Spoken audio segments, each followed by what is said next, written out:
The finer things in life. What does that mean to you? I know what it means to me.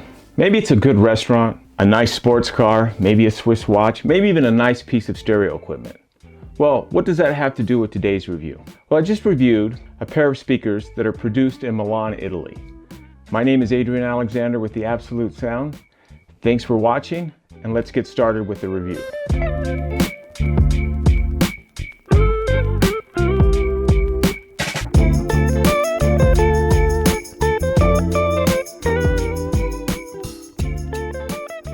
This video is sponsored by Hegel Music Systems.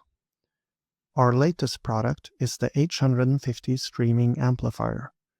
Affectionately nicknamed Prodigy, this small amplifier can confidently drive almost any loudspeaker. With a wealth of connectivity and streaming options, and a powerful and articulate amplifier section, the H150 is a true all-in-one music solution that proves that greatness doesn't only come in large or expensive packages. Hegel Music Systems. Believe your own ears.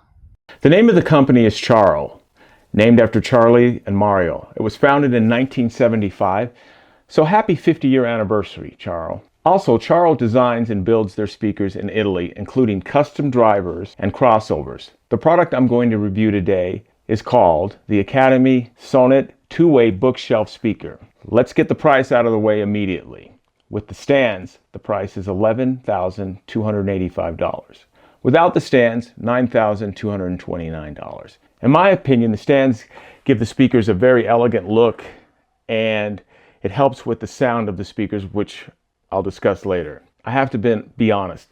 I've never been one that's really been big on bookshelf speakers. To me, they just didn't seem big enough. The sound wasn't big enough. I didn't like the sound stage. I didn't think you could get the bass that was required. So they didn't produce the absolute sound for me. When I opened the box, I realized this about these bookshelf speakers. They're not the average size.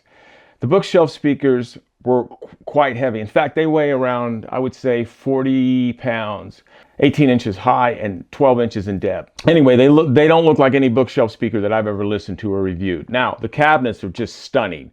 They're beautiful, made out of solid walnut, high density fiberboard, internal solid woodwork. These cabinets are consistent with Chario's ideology. There is a cabinet port shaped in the back of the speaker.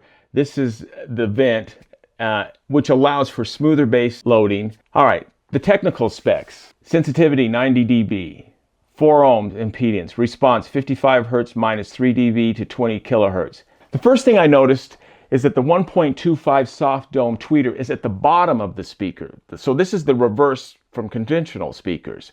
They call this a reverse array, and that's how they design it. It allows for detailed listening and a shorter seating while also keeping the speaker at a nice height to fill the room, as well as to enjoy the music. This tweeter is also designed to handle more power and play slightly lower frequencies.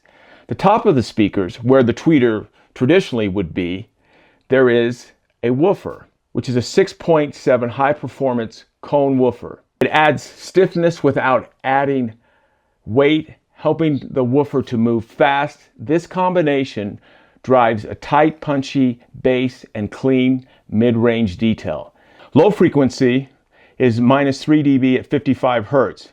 Please note the speakers can be bi-wired. What music did I listen to? Marvin Gaye, one of the songs, What's Going On. Listening to this song, I felt like I was stepping inside the studio with Marvin himself. The mid-range sounded very natural, slightly warm, but to me, it enhanced an emotional weight of his delivery without, I found in these speakers, without sounding colored. It was like the speakers, I would describe it as leaning into the music, the soul of the music, rather than the mechanics of the music. The sound stage is one of the most striking qualities about these speakers. There's plenty of depth, it was beautifully layered, the panoramic background, the singer's voice would spread wide across the soundstage, apparently putting him in the middle. I could hear him in the middle of the soundstage, and also it seemed very suspended center stage. So it was a clear, clean recording. The next song I listened to is Chick Corea's Electric Band. The name of the song is Light Years. I think this song's probably 30, 35 years old. It's an instrumental song. And I wanted to test the speakers to hear what that sounded like. And the speakers, I was very happy. They produced a sound stage that was wide, orderly. The speakers placed the drum center left. The mids were natural, slightly warm, perfect for the keys and the sax is what I heard. The highs were smooth, extended, and most of all, non-fatiguing. Without glare, the song was fast, energetic.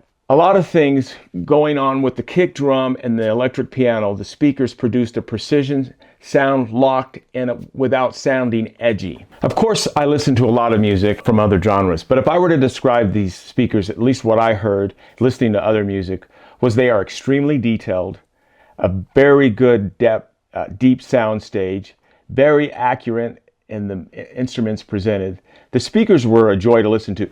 It felt like I was just involved in the music while listening to music. Like the music was drawing me in, the sounds, the quality, the richness that these speakers produced.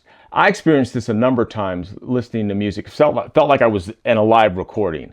So again, great imaging, great sound. Full disclosure, I did listen with these speakers without subwoofers, and I was pleasantly surprised with the bass. The roll-off is at 55 hertz, nice full sound without ever sounding too boomy. Probably ideal for smaller listening rooms and spaces, or even larger spaces. It's plenty of tight and accurate bass while listening to these speakers themselves. Now, when I added 2 subwoofers, the bass extension, I would have to say, is the best blend between my subwoofers and main cabinets that I have ever heard in my system. The speakers blend well into the room and become one with the room, both aesthetically and musically. At the beginning of the video, I mentioned the speakers with stands. The reason that I like them with the stands, it's the tilt of the stand naturally time aligns both the drivers, making a face-free relationship apparent from nearly every listening position, and I did experience that. If you have a dealer in your area, I would recommend that you go and listen to these speakers. It's some of the best sounding bookshelf speakers that I've heard. If you don't, you can get in touch with a company called Monarch Systems. They're in the US. Ask for Rich and he will guide you to a dealer near you so you can take a listen. What equipment did I use in this review? Past Labs, 2.608 monoblock VPI Avenger turntable dual arms, Synergistic Research Voodoo server, Synergistic Research cables, Past Labs preamp X22, preamp Mola Mola, phono stage, Bricasti M1 Series 2 DAC, Silent Angel clock power supply and network switch, Synergistic Research Power Cell 8, Artiphone cartridge, mono, and Cadenza Black. Conclusion, at the beginning of this video, I mentioned the finer things in life. I would definitely put these speakers in that category. The speakers are as beautiful as they are sonically pleasing, detailed as they are thoughtfully engineered, Italian design, fashion, dish, or sports car, combining their expertise, their art, their cuisine, style, and technological proficiency. Italy, in my opinion, is among the finest speaker makers in the world. After listening to these speakers, I've changed my mind and my opinion about bookshelf speakers. A bookshelf speaker that is well done, well made, very well sounding. These aren't your average bookshelf speakers. Well done, Chario. Well done. Again, please subscribe to our magazine. Thanks for watching, and I'll see you next time on The Absolute Sound.